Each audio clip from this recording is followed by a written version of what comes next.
indre del af Barokvej, eller Barokgøden, som den hed, før den hele pænere. Og det er jo, har jo variationen gigantisk for de ejendomme, der står her.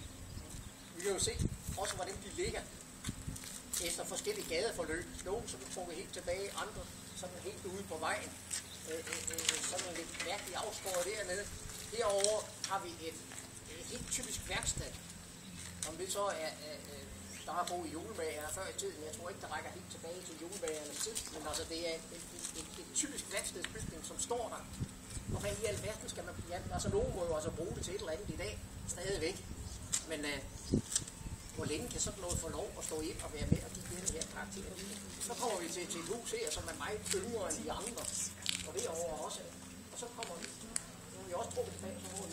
Det her, det er jo virkelig råd og ikke noget.